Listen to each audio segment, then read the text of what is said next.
So there's this philosophy of ride or die chick. Now I don't know if you've heard of it, but when people come up with this story of she's a ride or die chick, people need to emulate this kind of person. Like I don't feel like it's an African mentality because hey god, ride or die chick as per and let me try and give you a narrative. She's a ride or die chick. He was a humanizer, but she was there for him. He's a woman beater. The guy cheats. He doesn't even give her anything to eat, but she still stood by him. She fought for the marriage. She held on. And you see now the marriage is still standing. So he used to beat her 5 times a day, but now he beats her I say 2 times a week. So it's like glory. You see, he's changing. I said it.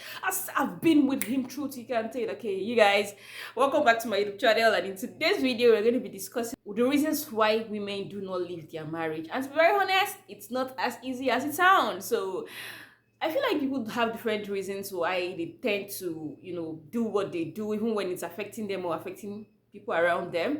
And until we hear them specifically, we might not, no matter how much you want to judge them, it doesn't change anything because, hey, they kind of find themselves in that kind of reality that at this point, they just somehow tell themselves that, okay, I think it's something I have to live with. It's sad, but let's just dive into some of those reasons why women would rather stay in an abusive marriage than leave. And by abusive now, I mean emotional abuse, physical assault, a cheating husband, and all of that stuff. Like, you literally stay in a marriage that costs you tears. Like, you literally stay in a marriage that every time you look, you wake up to tears, you wake up to regrets, but they still stay there, grow old there, become grandparents and all of that. I'll just share some of those reasons so that maybe somehow we'll be able to cut these women some slack when we want to look at them and say, he did this to you, why are you still there, right? So yeah. If you're new here, I'm Choma Vanessa and I film about faith, lifestyle vlog and motherhood. Returning subscribers, thank you so much. You're the real G. Thank you for always coming back. One of the major reasons why a woman would not leave her marriage is finance. And I'm going to start with finance because somehow I think that finance cuts down on every other thing I'll be listening. I'll be listening about 5 of those things. Now, here's the thing. A woman does not have money and she doesn't really have who she can get the money from. She's been with her husband for 5, 6, 7, 8, 9, 10 years, and through thick and thin and all of that stuff. And at this point, she's seen everything and she's like, I'm tired. I've stayed here for so long. I'm tired. But then she's looking at herself. Where do I go to? How do I take my children? How do I take care of them? What do I do? And at that point, you're like, okay, I think I just have to stay back because I don't even know what to do. Seriously, can you blame them? Where are they going to go to? Now, I know you want to ask this question of, you've been married for 10 years, 5 years, 8 years, and you don't have money, you don't have money. There are different dynamics to this thing called marriage, and even though you might not want to subscribe to this thing called stay-at-home mom, by the way, I'm going to be sharing a video on everything stay-at-home mom and some of the benefits that people don't really talk about. Yes, and well, maybe they don't talk about it because of the drawbacks that we see in it, or the drawback that the society projects. But till then, we'll talk about it and we'll talk about it extensively. If you're not subscribed to this YouTube channel, you want to hit that subscribe button so that you will not miss out on that video. Okay, as I was saying, she's a stay-at-home mom and she doesn't have money, and she's asking herself that if I have to carry my child or my children and go, because the truth is that sometimes most people in abusive marriages do not really have anything, especially those that do not have money. The only thing they have to themselves as achievement is their children, and then going away without their children is a major blow. So they cannot exactly leave, right? They need to have the money before they leave, and now they don't have the money, so they will just find themselves sitting put. I'm saying money because I feel like if you have money, a little savings to yourself, you can be able to make a bit of logical decisions. Yeah, you can be able to think. But when you have nothing, there's nothing, you might even find yourself telling yourself that I'd rather die here, and you don't mind dying, because if I leave, I'll still die anyway, because where will I eat from? Or my children will still die anyways. Where will they eat from? So would rather die here. I feel like an escape route for this is that as a woman, just have something, like just try as much as possible to at least get a job, start a business, no matter how little it is. And if you are a stay-at-home mom, which is really not an issue, I think that you should Of course, for you to be a stay-at-home mom, you married one rich man. So I feel like if you're a stay-at-home mom, maybe your husband doesn't want you to do nothing and he just wants you to just focus on the children. I feel like you should be able to save from the money he gives you as well. He has the money, so why would you just save from it? Save, invest, just have something to yourself. I think that's the point here. Another reason why women would keep staying in their marriage that are very toxic is because they have the savior mentality. I'm trying to be very calm because, again, I don't want to sound very insensitive. I'm trying to, talk as calm as possible so that you know that it's not that deep. Because I'm not ready to, make any other person, anybody feel bad, especially if they found themselves in this very sad situation, right? But then this is it here. One of the reasons why most of the women in toxic relationship would decide to stay simply because they feel that I can pray it out. Look at Sister Lagbaja, she prayed it out. Her husband is now a changed man. You see the other woman, you see that grandma, she said, so they have the savior mentality that they're going to stand there and they're going to pray it out. It's a war. See, this man doesn't know what he's doing. They are doing him from the village. They sent him. See, people hate us. They don't like our marriage and they want it to crumble. That's the reason why. They are the ones doing. He's not using his clear eyes to do these things. Yes, I know he beat me to coma. He beat me and I lost my child. He did this to me. He cheated on me. In fact, I even had to go and start treating different kind of diseases because of this man. But I'm very sure that this man is not doing it with his clear eyes. Trust me, he will change. I've been fasting and praying and I'm still doing that. I cannot leave this house for another woman to come into the house. So I'm going to do all my best. I will fight it out. And they are bleeding. They are literally bleeding. But then they already have the savior mentality. No. My dear, the day we beat you and you will die. Your exact words is the exact word you'll be telling them. You will tell them, I didn't know. It was the devil. It wasn't me. I did not. That's what he's going to say. And this is Nigeria. They will not get to do anything. They will not do anything about it. They will bury you and then you go and marry another person. Like, I'm trying not to be that, but you guys, that's the truth. That's the truth. How about you just leave that place and start praying from where you are? Like, save yourself. Your life is important. Your life is not in the hand of one man. Your life is in the hand of God. Why can't you just leave that space and do the prayer? I mean, kabash as much as you want. You can even do dry fasting 1 month.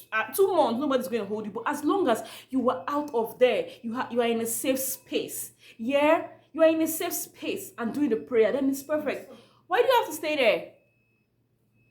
In the name of, if I go. Some women are like, if I go, it's going to be worse. If I go, see all the women that he has been managing, he has been hiding and, carrying them. Now, they will fool my house. They will do this one and they will do that one. And that's the reason why you find out that, you see, they end up not leaving. They have to stay there. Another reason why most women will stay in that toxic marriage is simply because of their children. And now they're looking at their children and they're like, I already have children for this man, and what am I going to do? See, that's the reason why it's very important to know the kind of person you are going to get married to. Now, you cannot exactly know this person in and out because, again, people change. But I feel like commit this man into God, into the hands of God constantly because, again, he's human. Now, I know it will sound like, okay, did you get into marriage to start praying for one man because he's going to change, because he's going to do this? But not exactly that. It should be a two-way thing. Like, even the man should always pray for his wife, right? But I'm saying this because it's going to be very sad for you to, go through that process of childbearing for an undeserving man. I feel like it's the toughest thing to do. Like, for goodness sake, yeah, you see everybody get pregnant, come out, give birth and all of that. But to be honest, pregnancy is like a life or death kind of thing. And you should be ready to do it for a deserving man. Like, you should not do it for any kind of man. So because of their children, they are not going to leave. They feel like, where am I going to live to without my children? Or even if they want to live with their children, how am I going to cope? Where will I go to? And that's the reason why I started with finance, because sometimes somehow this finance is all encompassing. Where am I going to live to? Who will I give my children to? Now I have children, which man will marry me like this? So that's the reason why they realize, they feel like, okay, I have to stay here. This is my cross. This is my cross. I don't want to. In fact, I can never leave my children for another woman to come and come and do what. See, let me tell you something. If you die tomorrow, that man will marry another woman, and it's another woman that will still train or raise those children you are talking about. Don't they have children that don't have father, or children that don't have mother? Have they died? No, we don't pray for all of this negative thing, but let's tell ourselves the truth. These children will survive, because to a large extent you're even doing them a great favor, like making them know exactly what is happening, and that it is not even a good thing. Because you keep saying, I'm staying for my children. Your children are waking up every day seeing basbos, seeing different things happening, and they probably are not saying anything, but it's getting registered in their mind. The boys grow up to think that it's okay to hit a woman, it's okay to flirt, it's okay to be this and that. Yeah, after all, my mother endured it. In fact, my mother lived with it and she had no problem with it. She was still the most amazing mom and wife ever. The girls grow up tomorrow to get married to that kind of man, and they feel like, oh, the man actually still loves me. Like, yes, my husband, my dad also does that, and nothing happened.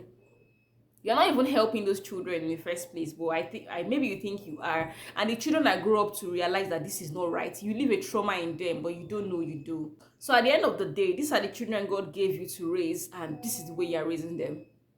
This is where they end up being.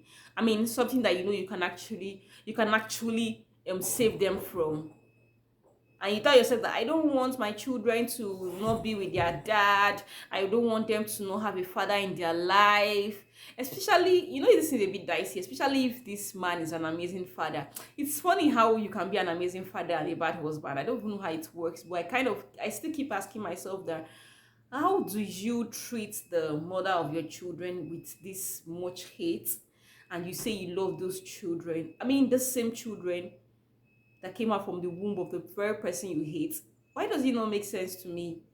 Like, I mean, the children grow up to see you loving up on them and hating the one person that gave birth to them. And you really think that those children do not understand, or they believe that, yes, my father loves me separately, my mom loves me separately, my mom is doing her best, my dad is doing his best. You think that's what it is. I'm digressing. I'm trying to be very fast with this video. So the next reason why a woman will most likely stay in her toxic marriage is simply because of what will people say. So they're like, I just got married and then I'll not leave this marriage. So what will people start saying? They start saying, hey, look at her, oh, she has left her husband's house. Oh. And that's the reason why they will stay there. They rather die in that marriage than come out, because of what the society is saying. I think that we need to understand that the society already is biased. So why would you even want to focus on what the society will say for your own happiness? So you sacrifice your happiness now for the society. What will people say? What would they think of me? And the society is wired in such a way that when a marriage fails, everybody's turning towards a woman. But if you're going to tell ourselves the gospel truth, 80% of all the marriages that fail in the country, Nigeria, right now, that we know, is majorly the men. To be honest, if they're going to follow exactly what the Bible says, they're going to follow biblical standards, the men are the one always missing it. Always. Everybody's trying to raise a Proverb 31 woman. Everybody's trying to raise a virtuous woman. But how about the man?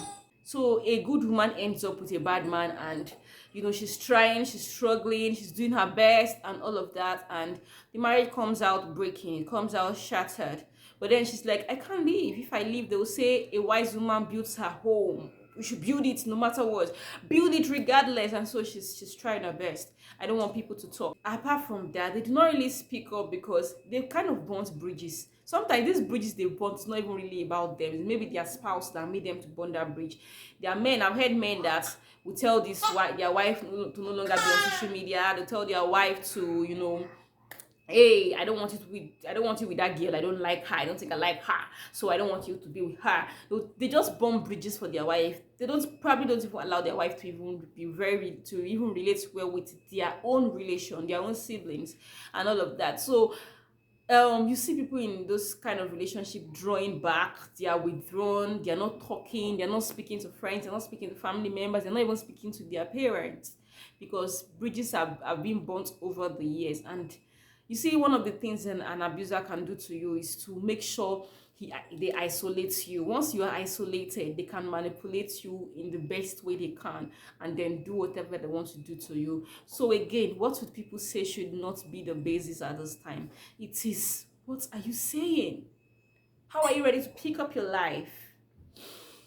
I've not smiled in this video. Why? I kind of feel maybe I'm sad. Like, is the world even turning into?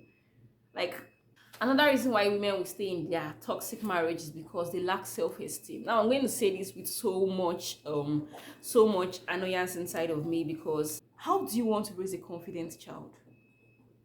How? You just believe you are inferior. You don't even trust yourself. You don't even know who you are. Like, you don't even know you are a queen. You don't know who you are. To be honest, you just don't know who you are. You're scared. I feel like I'm not really that perfect, so I'm trying to be perfect. He slaps you here and it's like, okay, I did this, that's why he slapped me. So I'm going to. Things are spoiling. He's doing what he's not supposed to do. He's causing you to shed tears, and you're like, I don't know why he's doing it, but I'll try to be better. I'll try to do my best. I'll try to do this. I'll try to do that. There's no try here. There's no try here. Hello, there's no try here. Point here now is that have healthy self-esteem. If you have a healthy self-esteem, I'm very, very sure, super sure, that there's some things you will not be able to tolerate.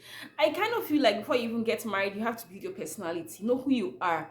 Know who you are, because truly who you are is who you attract. Most of the timid and women that do not have self-esteem most times end up with abusers. To be very honest, they end up with those kind of men. They feel like they can trample on them. They do not have a voice. They can't say nada and all of that. And so they do whatever they do. These women don't think they deserve better. They don't even know what better is. And most times too, it's from their childhood. They see their mother endure a lot of things. They see their father treat their mother in this kind of way, so they feel like, okay, like my mother stayed, my mother still endured, my mother still did this, so I can, I'll try my best. After all, see my mom now, she's still happily married, so I'm going to try my best to also do everything. This man is cheating on you, this man is beating you up, this man is causing chaos, he's setting you up, he's financially abusing you, emotionally abusing you, physically abusing you, everything. But you're telling yourself that I don't know, if I leave now another woman will come, so I don't want that for me. Healthy self-esteem, we don't have it. That's the truth. If you have a healthy self-esteem, I promise you that there's some things you would not like. You will see the sign for fire, like, hold up. This is not what I am called out for. Last and not the least, I'm going to be talking about parents. Sometimes too, parents are also one of the influences why women stay in toxic marriages. This marriage is completely gone, but because of their parents, they are still there. Parents in different forms. Some parents would say, stay there, oh, he beats you, sorry, I check your character, oh, maybe it's what you did that. See, for goodness sake, should there even be a why? A man hits you and your parents are saying, what did you do? Should there even be a why? These same men go out, police officer will stop them and talk to them anyhow. They cannot talk. In fact, that one is police officer. Their friends will yab them. Somebody will abuse them. Somebody will even beat them. They will not do anything. But it's a woman that they want to exercise their strength. They will now beat the woman and they will now say, somebody somewhere will now say, what did you do? Make it make sense to me. It sounds really very, very funny right now, but parents are enablers as well, and it's very, very sad.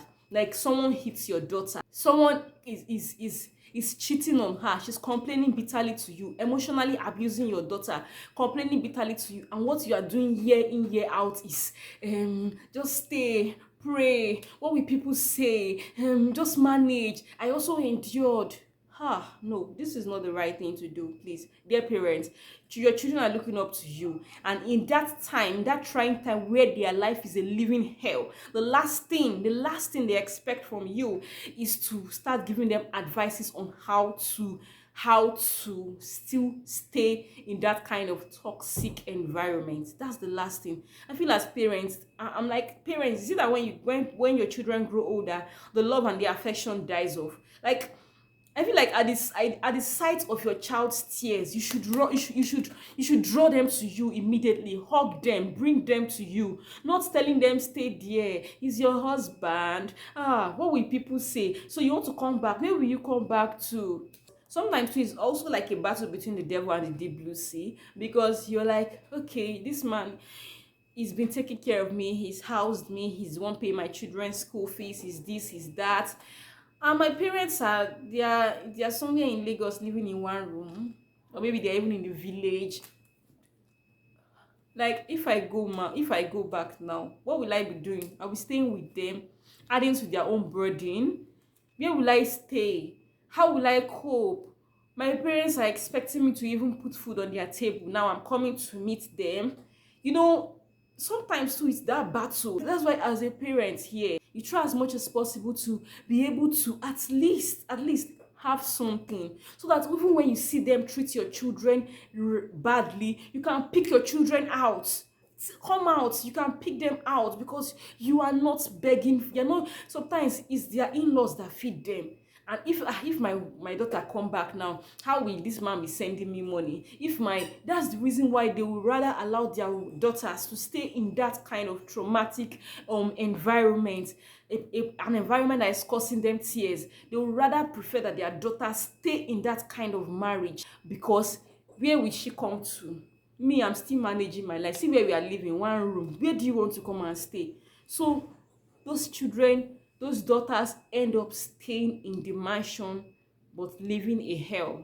And the last but not the least, this is more like a jara, is that some people have this mentality that singles are unfortunate. I don't know if that's the right word here, but they look at their single friends, they look at, she's 35, she's not married. And you're 35, you've been married for 5 years or 10 years, and you have been living in hell. So you would rather stay in that marriage in hell than become single again, because hey, they already see singleness as one. Hey, she's single, she's not married. You know, this set of married women that when they see singles, it kind of feels like as if these people don't have life, or I don't know. But I feel like if somebody truly loves you and you're single, one of the first things they'll be telling you is look before you leap, watch your back, pray. Not whether he bringing husband, we want to eat your rice. That's not the thing, because a lot of people are suffering and smiling in their marriage, to be very honest. I've said a lot of things, and I don't know which you picked, but trust me, I believe that, okay, if you're hearing any voice, my daughter's voice, I believe that one or two of the things I've said kind of makes sense, at least a bit. It still like reflects what's really happening in our society. Women, we need to step up. We really need to step up. You deserve to be happy. Do you know that nowadays people go into marriage having this mentality of marriage is endurance? Anyways, I don't know. I hope my face wasn't that straight. I hope I wasn't that. But if you found this video, informative, helpful, and interesting, give it a thumbs up. Subscribe to this YouTube channel if you've not done that. You can also share if you are in the position to share, until I come your way next time. Bye.